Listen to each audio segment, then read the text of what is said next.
दूं मैं आपको, मूर्ति दिख रही नहीं है मुझे, बलराम की दिख रही है।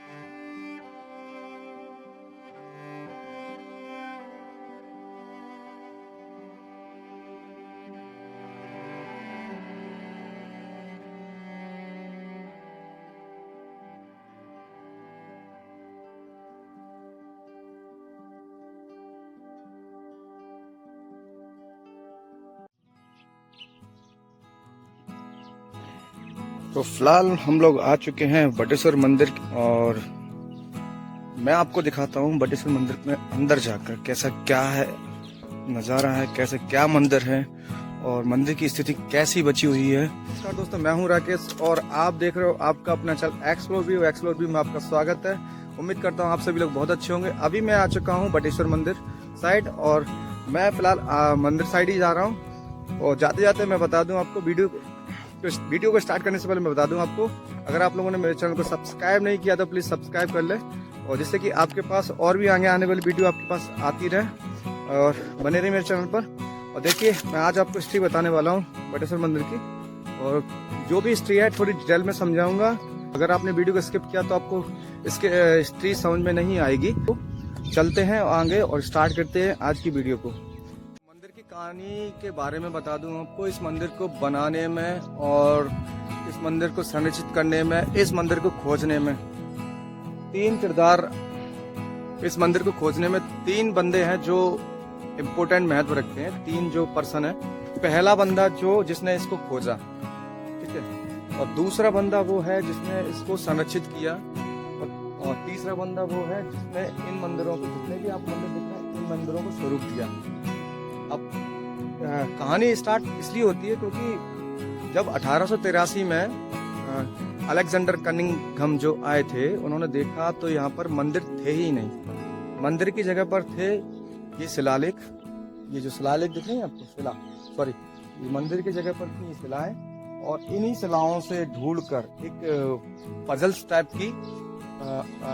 टाइप का उन्होंने चैलेंज लिया और इन शिलाओं को ढूंढ कर इन मंदिरों का निर्माण कराया। और ये निर्माण किसने किया उसकी भी कहानी है।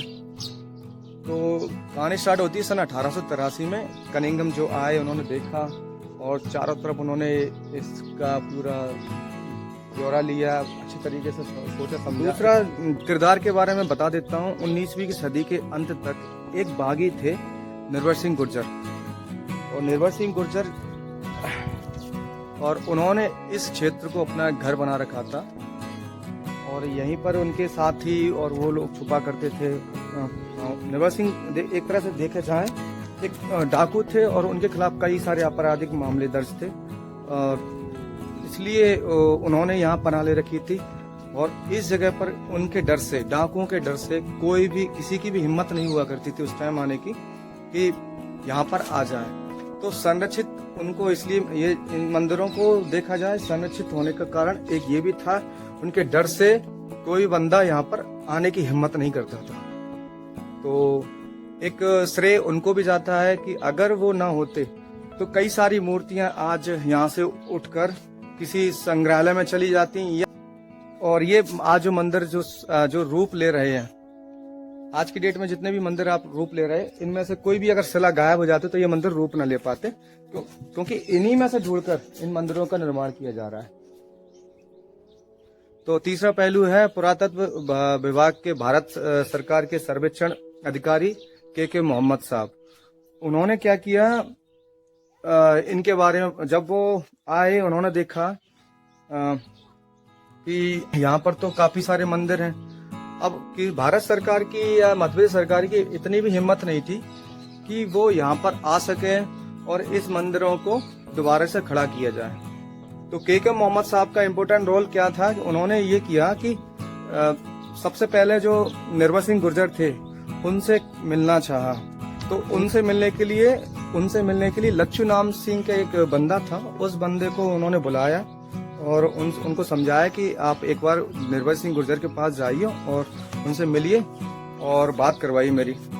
तो निर्भय सिंह गुर्जर उनको डायरेक्टली आमने सामने के मोहम्मद साहब के सामने मिलवा दिया और उनको एक भरोसा दिलाया कि जो आप ये मंदिर देख रहे हो ना, ये आपके ही पूर्वजों की निशानी है, क्योंकि ये गुर्जर प्रत्याहार वंश के राजा थे। उन्होंने ही इन मंदिरों को स्वरूप दिया था, 200 से 300 मंदिर। तो इसलिए वो इस भरोसे पे मान गए और उन्होंने अपने कार्यकाल में, अपने मतलब समय के टाइम पर इस मंदिर को पुनर्निर्माण करवाने की अनुमति दे दी। तो दोस्तों ये बताइए कि आपको इन मंदिरों में सबसे मेन पार्ट किसका लगा? और मुझे तो के मोहम्मद साहब ज्यादा इम्पोर्टेंट रोल अदा किया। उन्होंने अपने कार्यकाल में लगभग 60 मंदिर तैयार करवा दिए थे, जो कि एक इम्पोर्टेंट महत्व रखता है, क्योंकि उन्हीं के कार्यकाल में उन्होंने 50 मजदूरों के साथ मिलकर ये 60 मंदिर अपने उस टाइम दोबारा से खड़े कर दिए थे। तो ये जो आकृति आपको नजर आ रही है इनमें सभी मंदिरों में, ये सभी मंदिरों में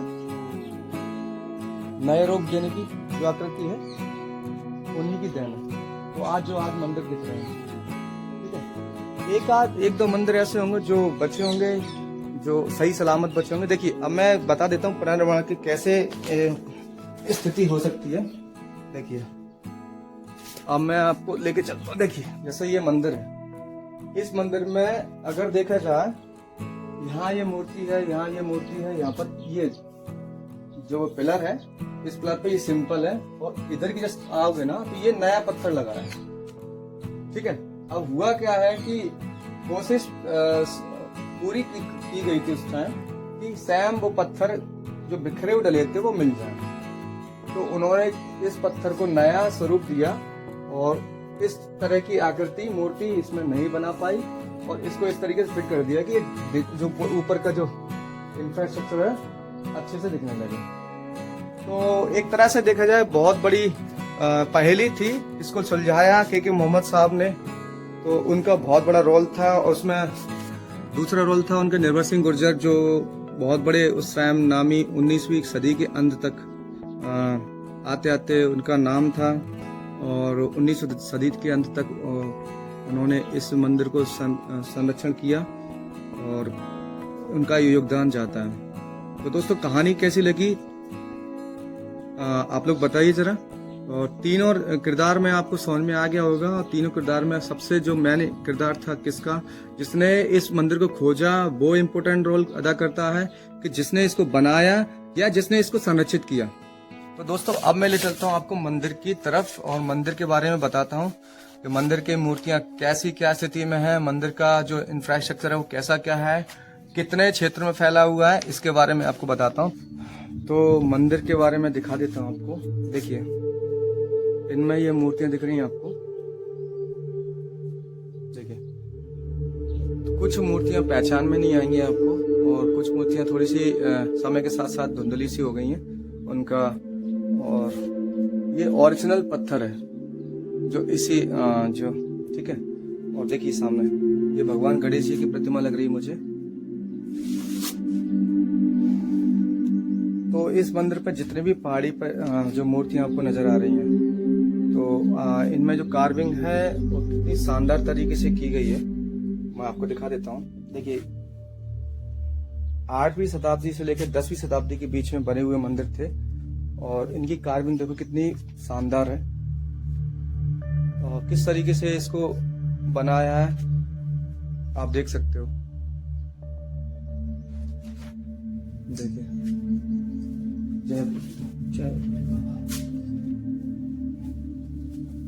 तो फिलहाल मैं इधर की साइड आ गया हूँ, मंदिर के अंदर आ गया हूँ। ये शंकर भगवान की नटराज की मूर्ति लग रही है मुझे। देखिए ये कार्विंग देखिए किस तरीके से शानदार तरीके से कार्विंग की गई है।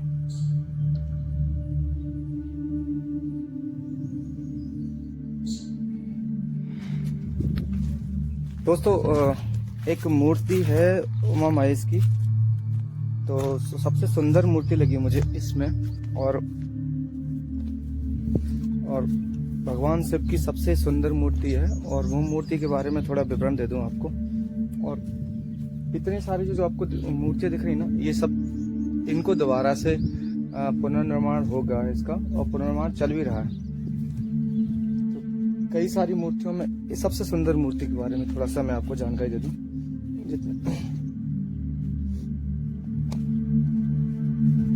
देखिए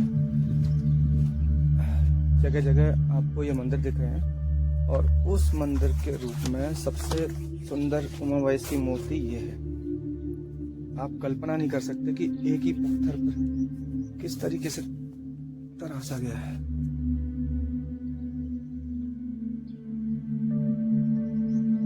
ये इतनी सुंदर मूर्ति है और माफ करना मुझे,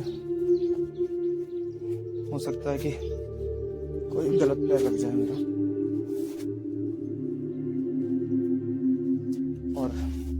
और भी दिखा देता हूँ। इन्हीं जो ये एक तरह से पजल्स है और इन पजल्स में ये ढूंढना है कि कौन सा पिलर कहाँ लगेगा, कौन सी मूर्ति किस पिलर पे खड़ी होगी और कौन सा गुंबद किस पिलर के ऊपर खड़ा होगा। ये गुंबद है, ये उसका ऊपर का ढांचा है, इस तरीके से तो अभी एक दो मंदिर यहाँ और बनेंगे समय के साथ साथ, ठीक है। जैसे ये मंदिर बन रहा है, ऐसे ये वाला मंदिर भी बनेगा और धीरे धीरे स्वरूप लेता जा रहा है ये मंदिर धीरे धीरे। और काफी, अब सोचिए 8वीं सदी से 11वीं सदी के बीच में 200 मंदिर थे। उन 200 मंदिरों में से कुछ ही मंदिर, मतलब 100 मंदिर के समथिंग बचे हुए हैं। 100 मंदिर इसमें समा गए, खंडर हो चुके हैं पत्थर रूप में।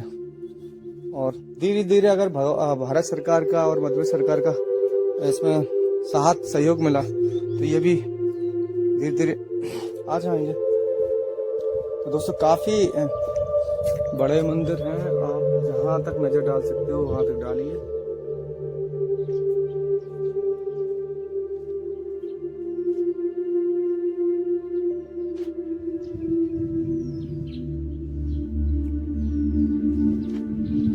ऐसे 60 मंदिर का निर्माण के मोहम्मद साहब के द्वारा हुआ था। कुछ मंदिर पहले से अपनी अवस्था में सुरक्षित थे और खड़े थे हजारों साल से, और कुछ मंदिरों का पुनः निर्माण किया गया। उन मंदिरों में से उस लाइन में जो मंदिर आपको दिख रहे हैं ना, ये जो नए थोड़ी सी इनकी जो पत्थरों में शाइनिंग सी आ रही है ऊपर की साइड देखोगे, वो न मंदिर देखिए। ये जो आपको मंदिर दिख रहे हैं ये के मोहम्मद साहब के द्वारा किए गए थे उस टाइम। उनके टाइम पर 50 कारीगर थे। 50 कारीगरों ने उनको अच्छे तरीके से तराशा, उनके पत्थरों शिलाओं को ढूंढा और जहां उनको जिस पत्थर को जिस जगह पर लगाया जा सकता था उन्होंने लगाया और आज ये अच्छे संरचना में खड़े हुए हैं। और आप आकृति को देख सकते हो। और इनकी कार्विंग की बात की जाए तो कार्विंग बहुत शानदार है, तरीके से बनाए हुए पत्थर हैं। इसमें भी देख सकते हो कि देखिए इस मंदिर में भी कुछ टूटा हुआ चट्टान है, उनको दोबारा से सही तरीके से चिपकाया गया है। मंदिरों पर कार्विंग बहुत सुंदर तरीके से की गई इस टाइम।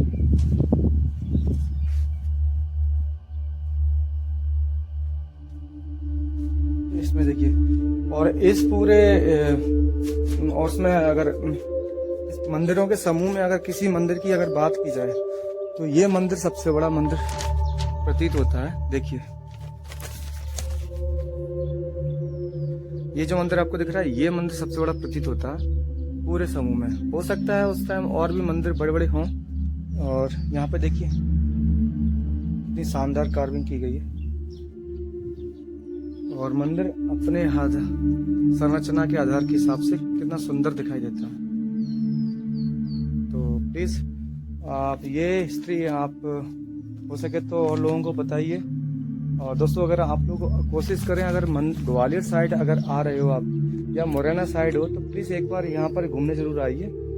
ये लगभग ग्वालियर से और मुरैना साइड से 30 किलोमीटर के एरिया में पड़ता है, कोई ज़्यादा दूर नहीं है। आप आराम से आ सकते हो, समय निकाल के आइए। यहाँ की हिस्ट्री के बारे में जानकारी रखिए और आप यहाँ पर आओगे तो आपको बड़ा शानदार अनुभव लगेगा। क्योंकि भारत में अगर आप हो और अपने भारत की हिस्ट्री के बारे में आप नहीं जाना चाहते, जब देखिए किताब में पढ़ना अलग बात है और करीब से आकर उस चीज़ को देखना वो अपने आप में एक शानदार अनुभव कराता है। तो प्लीज़ अगर आप आइए, घूमिए फिरिए और समय निकाल कर, ये देखिए एक मूर्ति ऐसी भी दिख रही है जिसमें ये महाभारत काल के टाइम की लग रही है, जैसे उस टाइम कभी घोड़े पे सवार होकर जा रहे हो युद्ध लड़ने के लिए। और इसमें तो मुझे संरचना वही नजर आ रही है। देखिए सभी में अलग अलग डिफरेंट टाइप की महाभारत टाइम की संरचना नजर आ रही है। देखिए सभी आकृति कुछ ना कुछ कह रही है। सभी जो पत्थर पर उकेरी गई जो प्रतिमाएं हैं, हर प्रतिमा कुछ ना कुछ कह रही है इसमें। जैसे युद्ध लड़ने के लिए महाभारत की टाइम पर कुछ कह रहे हैं, मतलब महाभारत के टाइम की जो संरचना नजर आ रही है इसमें, तो आप देख सकते हैं। और एक तरफ, ठीक है, एक तरफ तो ये है और भी मैं लेके चलता हूँ इधर की साइड में, बताता हूँ इस पत्थर में क्या है। ये देखिए युद्ध लड़ रहे हैं। तो ये जो मंदिर है, इस मंदिर में आपको पूरे मंदिर में जो किनारी पर जो ऊपर की साइड है युद्ध लड़ते हुए नजर आ रहे हैं। ये मूर्ति तीर कमान के साथ में है और हर मूर्ति कुछ ना कुछ कह रही है। और यहाँ पर शायद गोद में बच्चा लिए हुए हैं। देखिए सामने थोड़ा सा समय स्किप ना कीजिए। और ये भोले बाबा को पूजते हुए दिखा रहे। ये जो मूर्ति आपको दिख रही है ना, इस मूर्ति के बारे में बता दूं तो ये मूर्ति कहती है भगवान राम, जब रामायण के काल के टाइम की मूर्तियां हैं। और इस मूर्ति में आपको रामायण के बारे में बता रही है कि भगवान से भगवान की पूजा हो रही है। और ये शायद राम भगवान है जो त्रिशूल लिए हुए हैं, पूजा अर्चना हो रही है उनकी। देखिए घोड़े पर सवार हैं, ये नाग देवता है और ये भगवान शंकर भगवान है। और ये देखिए सभी ये रामायण काल का अनुभव कराती हैं। ठीक है, ये जो मूर्तियां हैं इसमें आपको रामायण काल का अनुभव करा रहे हैं। ये कृष्ण भगवान लग रहे हैं मुझे, जो गोवर्धन पर्वत को उठाकर रखा हुआ है ये, ठीक है। ये तो इसमें आपको सुंदर कार्विंग नजर आ रही होगी कि एक तरफ चबूतरे पर रामायण काल को दर्शाया गया है और दूसरी तरफ दर्शाया गया है महाभारत काल को। तो ये मंदिर बहुत कुछ कहता है इतिहास के बारे में। तो प्लीज जब तक कि आप लोग आओगे नहीं और देखोगे नहीं आप, तो कुछ समझ में नहीं आएगा। और ये सबसे बड़ा मंदिर है यहाँ का, जो भगवान को समर्पित है। आप देखिए मैं जैसे ऊपर जाऊंगा ना, तो ऊपर जाते हुए मंदिर की साइड ये जो मंदिर है, इसमें शंकर भगवान और पार्वती के विवाह का वर्णन किया गया है। और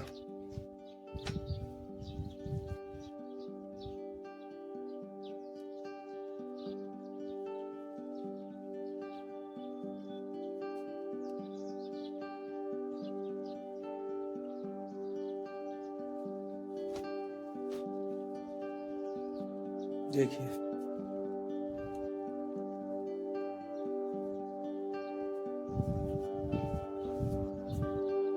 ये जो मंदिर दिख रहा है आपको, इसमें शिव और पार्वती के विवाह का चित्रण किया गया है। कुछ छोटी मूर्तियां महिलाएं हैं जो कि बीड़ा बजाती हुई नजर आ रही हैं। देखिए, और ये सामने देखिए, इसमें ये छोटी छोटी मूर्तियां हैं और बीड़ा बजाती हुई नजर आ रही हैं। और ये सामने ये भी बीड़ा बजाती हुई नजर आ रही हैं। तो आपके ऐसे कुछ स्वरूप मिल जाएंगे आपको। ये ऊपर की साइड देखिए, ये भी ऊपर की तरफ देखोगे ना तो आपको ये बीड़ा बजाती हुई नजर आ जाएंगी। मंदिर समझ में आ रहा था मुझे बताना, क्योंकि मुझे तो ये लग रहा है जैसे कि इसमें शिव भगवान और पार्वती माता की शादी का विवरण किया गया। तो मंदिर के पीछे का पार्ट का हिस्सा दिखा देता हूँ जो अभी बाकी रह गया था। ये मूर्ति देखिए,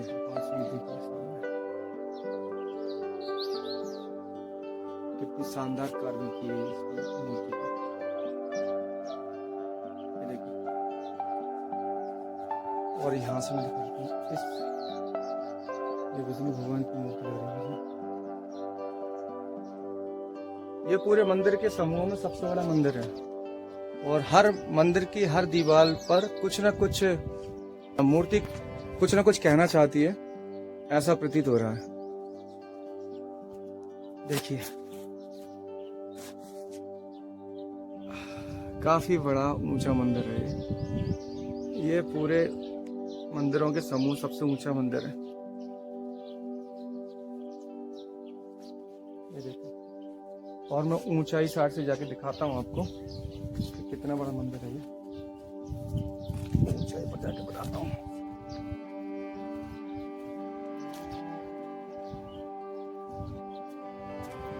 यहाँ से देखिए इस रचना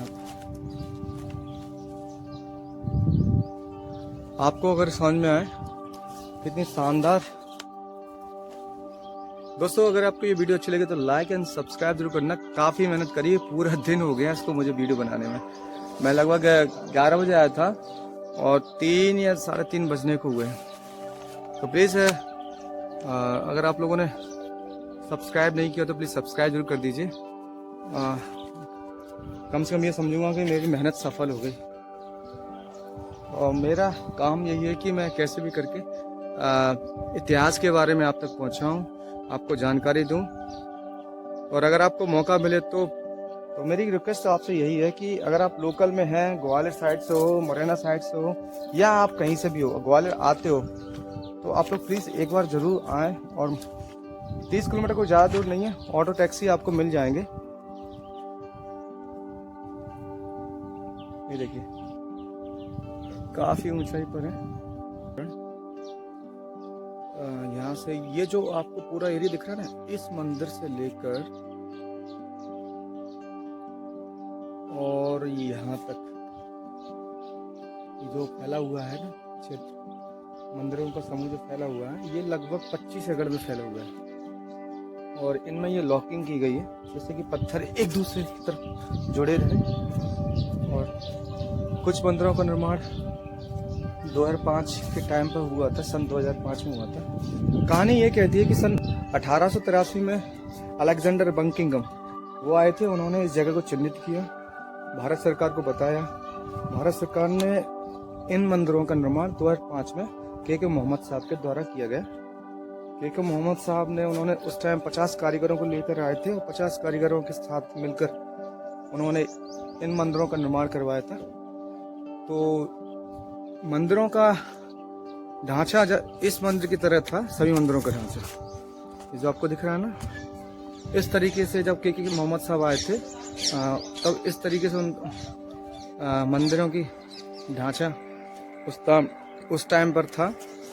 इसके बाद उन्होंने इन्हीं मंदिरों से इन पत्थरों से निकालकर शिलाओं को, मूर्तियों को दोबारा से स्थापित किया गया।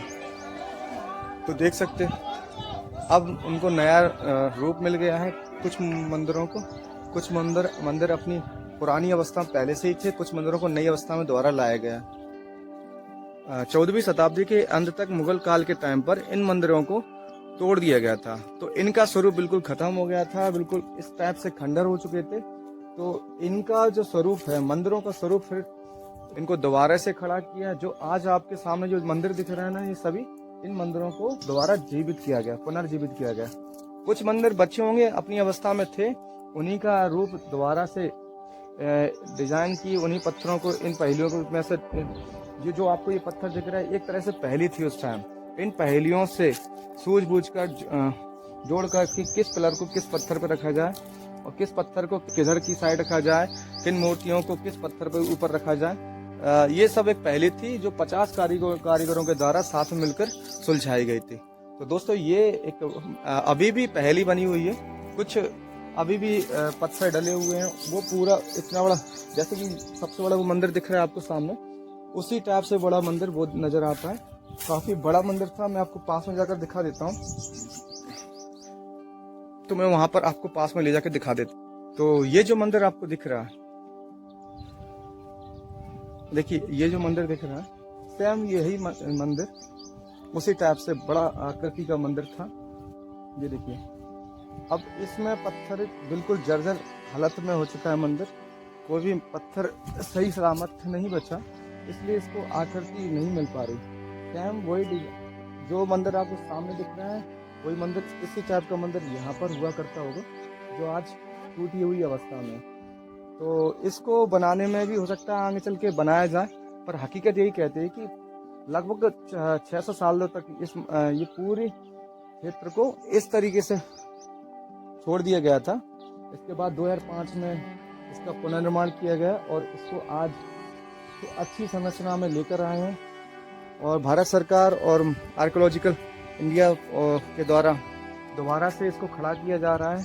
200 मंदिर यहाँ पर थे, उनको दोबारा से पुनर्जीवित किया जा रहा है। तो दोस्तों, आपको ये वीडियो कैसी लगी? अगर आपको ये वीडियो अच्छी लगी तो लाइक एंड सब्सक्राइब जरूर करना। मुझे काफ़ी उम्मीद है आप लोगों से कि आप लोग सब्सक्राइब जरूर करो, क्योंकि ऐसी वीडियो मैं आपके लिए लाता रहूँगा और उम्मीद करता हूँ भविष्य में और कोई दूसरी नई वीडियो लेकर आऊँ। और कोशिश मेरी यही रहेगी कि इतिहास के बारे में आपको बताऊँ और वहाँ तक पहुँचाऊँ जहाँ तक आप लोग नहीं जा पा रहे। और प्लीज़, अगर आप लोगों ने मेरे चैनल को सब्सक्राइब नहीं किया तो प्लीज़ सब्सक्राइब जरूर कर लें, और भी नई सारी वीडियो लेकर आऊँगा।